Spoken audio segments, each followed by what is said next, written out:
Welcome, everyone. I'm excited to kick off today's presentation with a topic that many of us wonder about. Today, we'll explore why you're not attracting anyone, and specifically, the hidden role of emotional intelligence. We'll look beyond surface-level reasons like looks or status and dive into the deeper aspects that influence our relationships. Over the next few slides, I'll share insights and practical ideas to help you understand and improve your emotional intelligence so you can build more meaningful connections. Let's get started. When we talk about emotional intelligence, or EQ, it's important to understand that it's not just about being nice or avoiding conflict.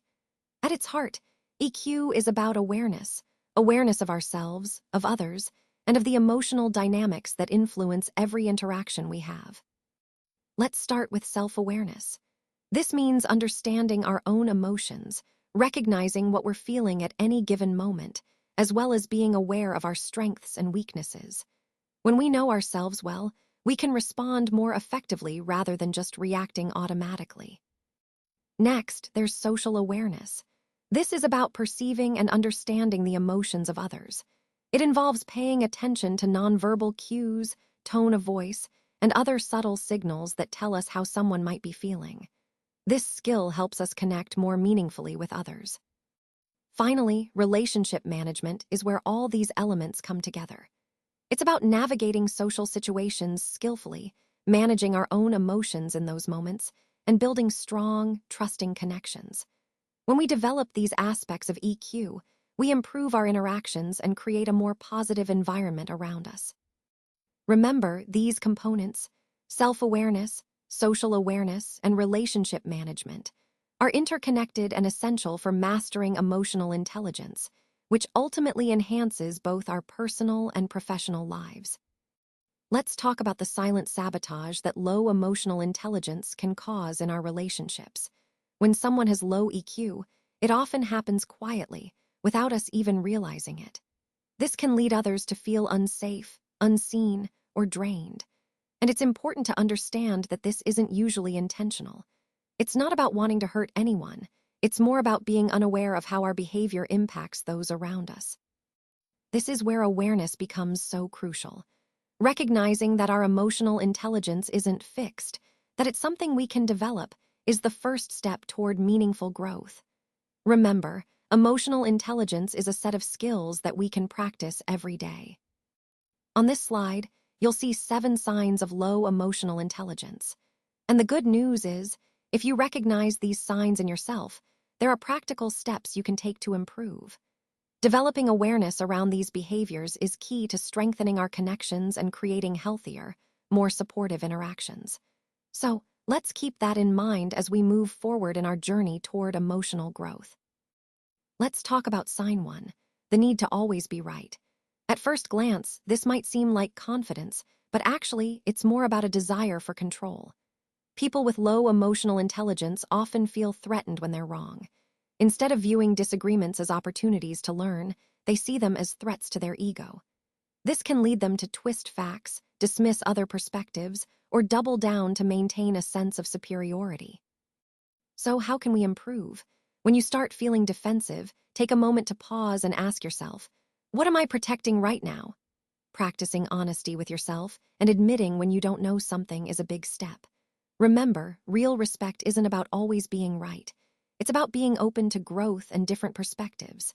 This mindset not only helps us grow, but also fosters healthier, more collaborative relationships. When someone has low emotional intelligence, feedback can often feel like a form of rejection to them. Even gentle advice might be seen as a personal attack or criticism of their worth. As a result, they might react by deflecting, attacking back, or even sulking. Sometimes, the conversation can flip unexpectedly, and instead of giving feedback, you find yourself in the role of comforting them, almost as if they're the ones hurting you. So, how can we improve in these situations? The key is to redefine what feedback really is. Instead of viewing it as a judgment on your character, see it as valuable data, information you can use. Ask yourself, is there something useful here? Remember, growth starts when we're willing to hear those uncomfortable truths, even if they're hard to swallow at first.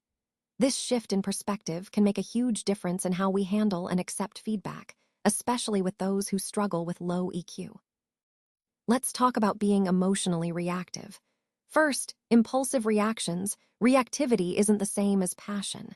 Passion is grounded, purposeful, something we feel strongly about and channel productively.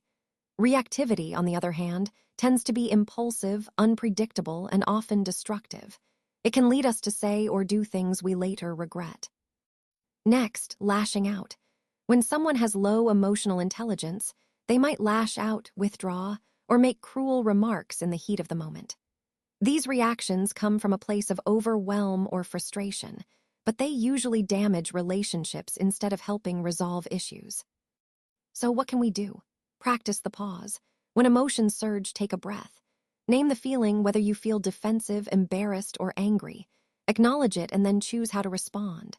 This simple step, pausing and numbing, helps regulate our emotions, creating a sense of safety and trust in our interactions. Remember, emotional regulation isn't just about managing ourselves, it's about fostering healthier, more constructive connections with others. Let's talk about signs 4 and 5. Apologies and boundaries. First, avoiding real apologies.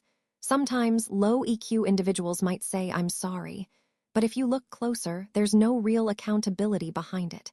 They might say, "I'm sorry you feel that way," or even, "What else do you want?" These aren't true apologies. They're more like exit strategies to shut down the conversation. A genuine repair involves reflection, taking responsibility, and showing empathy. So how can we improve? Use a clear, direct formula. Say, "I'm sorry for behavior. It hurt you in this way, and I take responsibility. What can I do to make it right?" That's how trust gets rebuilt. Now on to disrespecting boundaries. Low EQ shows up here when people cross emotional or physical lines. They might dismiss discomfort with jokes like, "Relax, I was just being real," or ignore cues, both verbal and nonverbal, rationalizing that others are too sensitive. The key to improving this: pay close attention. Ask yourself, "Was that okay?" Watch tone, posture, and facial expressions. And most importantly, when someone tells you you've crossed a line, believe them. Respect is the foundation of emotional connection, and honoring boundaries helps strengthen that trust. Let's take a closer look at signs 6 and 7, being self-centered and avoiding discomfort. At first glance, someone showing these traits might seem charming, sharing stories, high energy, engaging in conversation. But over time, you'll notice that every discussion tends to circle back to them. They might genuinely want to connect or relate, but unknowingly, they end up erasing the other person's experience. It's like the focus is always on themselves, which can hinder real connection. So how can we improve? One simple experiment is to hold back on mentioning ourselves unless someone directly asks. Instead, ask deeper questions, reflect on what you hear, and stay genuinely curious. Interestingly, when we stop making everything about ourselves, we become more magnetic, more engaging to others.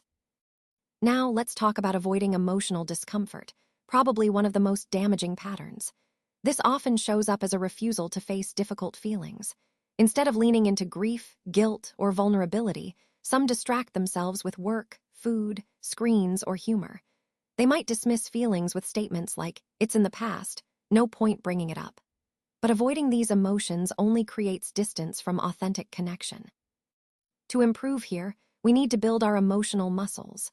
Start small, journal, sit with a feeling for 90 seconds, or find safe spaces where vulnerability is welcomed. Each time we face discomfort, we strengthen our capacity for intimacy and genuine connection. It's about gradually leaning into what makes us uncomfortable, knowing that this is how we deepen relationships and grow emotionally. So, why does emotional intelligence really matter when it comes to attraction? Well, it's not about just looks, charm, or clever lines, even though those can help. The real foundation is emotional safety and depth. When people around you feel truly seen, respected, and understood, they naturally want to stay close.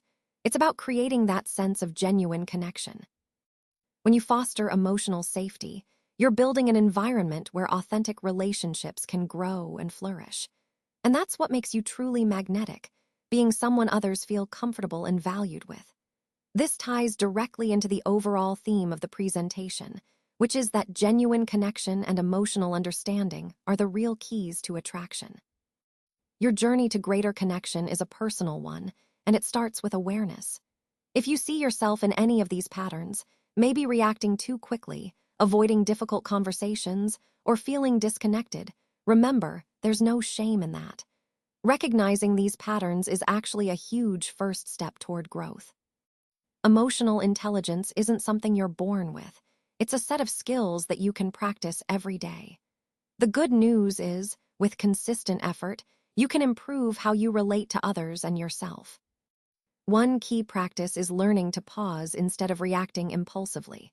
When you take a moment before responding, you give yourself space to choose a more thoughtful, compassionate response. Listening instead of defending is another powerful skill.